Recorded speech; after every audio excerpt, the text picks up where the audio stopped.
बिस्मिल्लाहिर्रहमानिर्रहीम। अस्सलामुअलैकुम वीवर्स, आप देख रहे हैं सिरात मुस्तकीम सऊदी न्यूज़ चैनल। आज 30 मई 2025 है। इस्लामी कैलेंडर के लिहाज से 3 ज़िलहज्जा की तारीख बनती है। सऊदी अरब और दीगर खलीजी ममालिक के साथ साथ पाकिस्तान, इंडिया और बांग्लादेश के बॉर्डर्स पर क्या सूरत हाल इस वक्त चल रही है, गैर मुल्की भाइयों के लिए बहुत अहम मालूमात हैं। वीडियो मुकम्मल देखिएगा, लाइक करके दोस्तों से ज़्यादा से ज़्यादा शेयर भी कीजिएगा।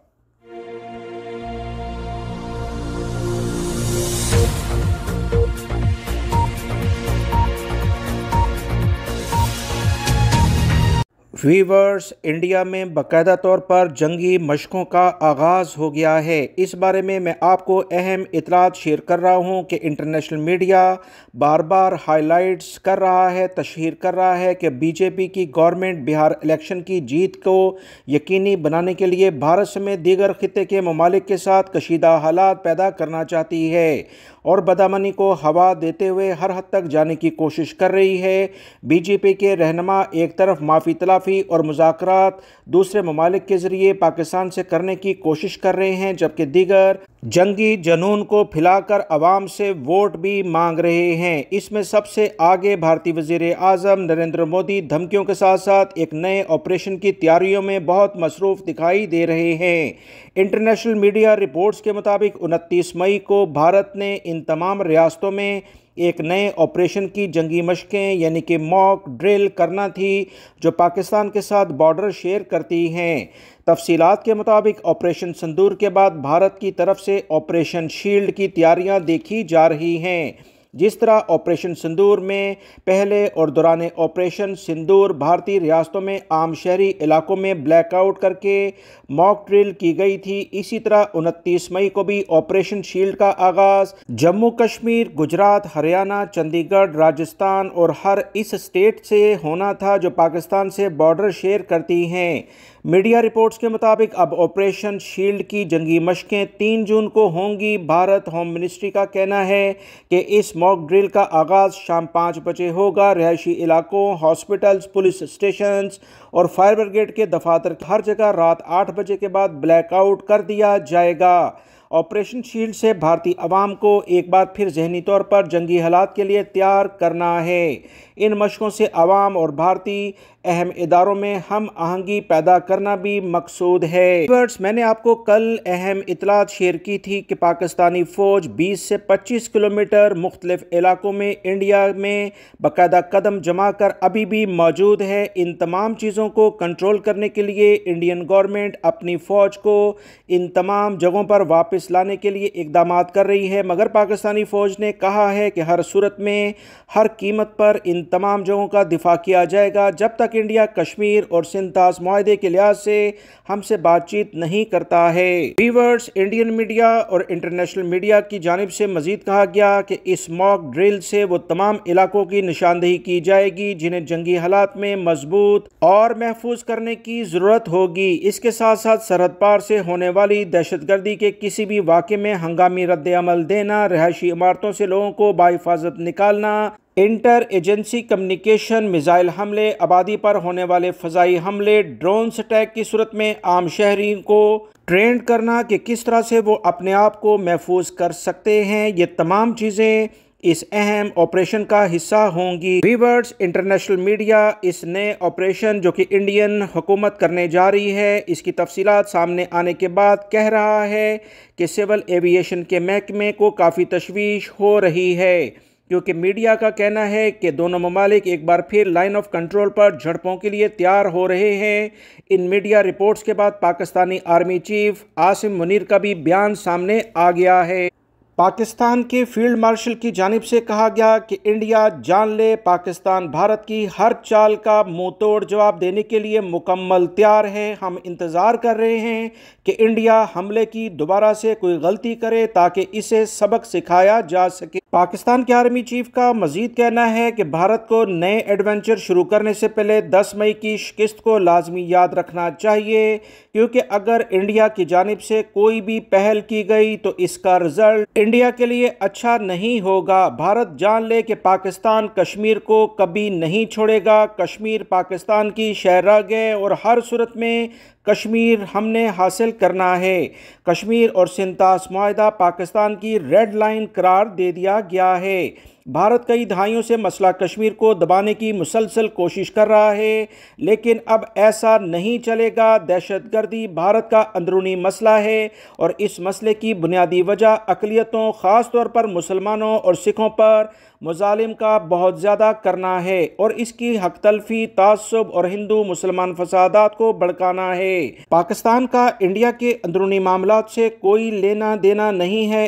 इसके बरक्स भारतीय हुक्मरानों को इलेक्शन हो या कोई और मार्का पाकिस्तानी कार्ड की ज़रूरत पड़ती है और ऑपरेशन शील्ड को भारत में 3 जून तक मुलतवी कर दिया गया है। इंडियन मीडिया का कहना है कि इंडिया हर सूरत में अपने मफादात को अव्वलीन तरजीह देते हुए हर वो इकदाम करेगा जिससे इंडिया का फ़ायदा हो। व्यूअर्स, इसी तमाम सूरत हाल के दौरान भारतीय फ़ज़ाइया के air chief marshal AP Singh ने भारतीय हुकूमत को तनकीद का निशाना बनाते हुए कहा कि दफाई हथियारों की डील का कैंसिल होना और मंसूबों पर बिलाजवाब ताख़ीर हमारी नाकामी की वजह बन सकती है।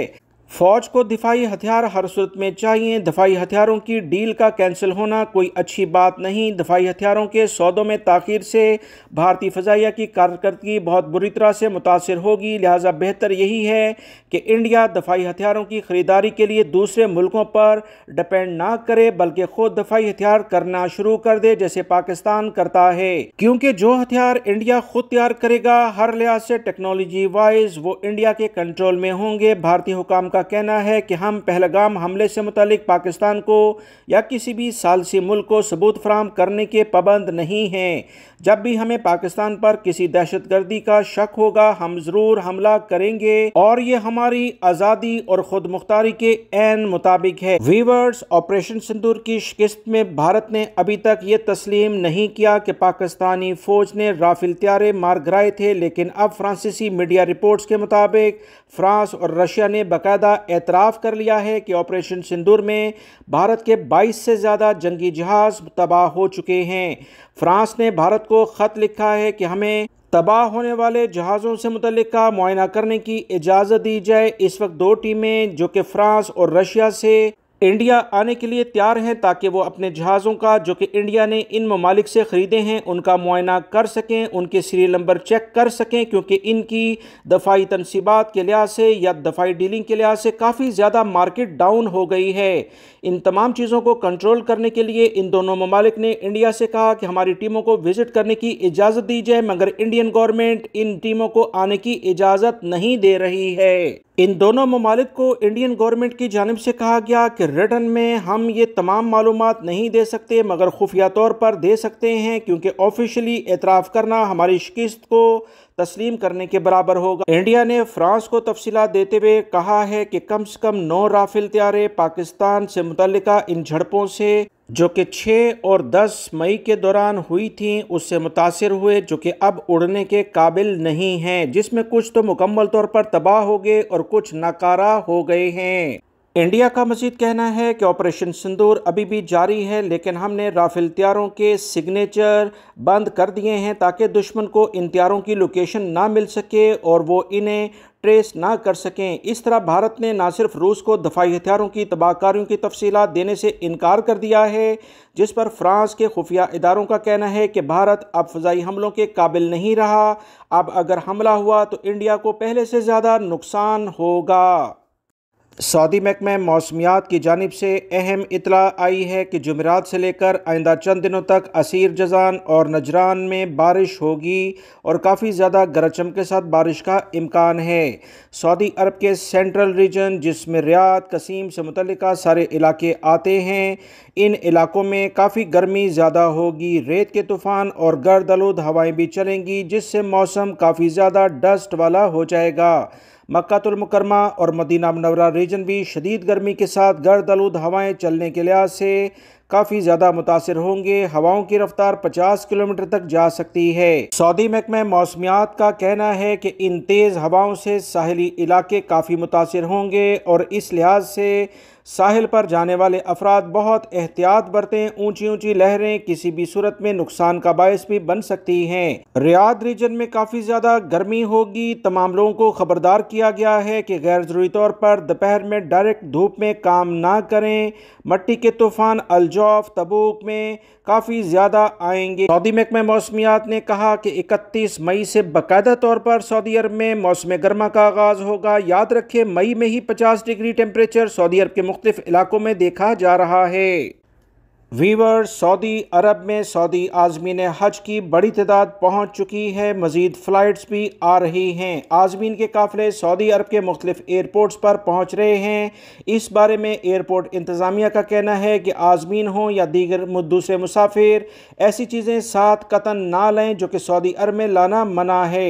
इंतज़ामिया का मज़ीद कहना है कि फ़ज़ाई मुसाफिर किसी भी किस्म का अल्कोहल, मनशियात, नशावर अशिया, मशरूबात, बिजली का झटका लगाने वाली चीज़ें जिससे करंट लग सकता है, ऐसे चश्मे या पेंस साथ ना लें जो कि हसास कैमरे जिनमें लगे हों, जिससे कोई गैरकानूनी काम या जासूसी की जा सकती है। इलेक्ट्रॉनिक पाइप जिसमें नशावर ममनुआ मवाद होता है, सेहत पर असरात डालने वाली खुशबू और ऐसे गेम जो कि जुआ वगैरह से मुतल्लिका होते हैं कतन ना लाएं। गोल्ड से बनी हुई ज़्यादा मिकदार की चीज़ें और गैर इखलाकी सामान, गैर इखलाकी तस्वीर और खिलौने सामान में कतन ना रखें। ये सब चीज़ें आपके लिए बड़ी मुश्किलात पैदा कर सकती हैं।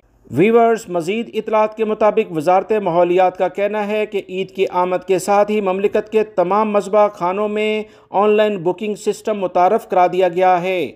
इस ऑनलाइन सिस्टम से लोग बिना ताख़ीर रश के बगैर अपनी अपॉइंटमेंट के मुताबिक मुकर्ररा वक्त पर स्लॉटर हाउस यानी मज़बा खाने आ जा सकेंगे और रश से बच सकेंगे और सुकून और इत्मीनान के साथ कुर्बानी की सुन्नत अदा कर सकेंगे। ऑनलाइन बुकिंग यकम ज़िलहज्जा से शुरू हो चुकी है, लिहाजा जो लोग कुर्बानी करना चाहते हैं वो इस सर्विस से फ़ायदा उठा सकते हैं।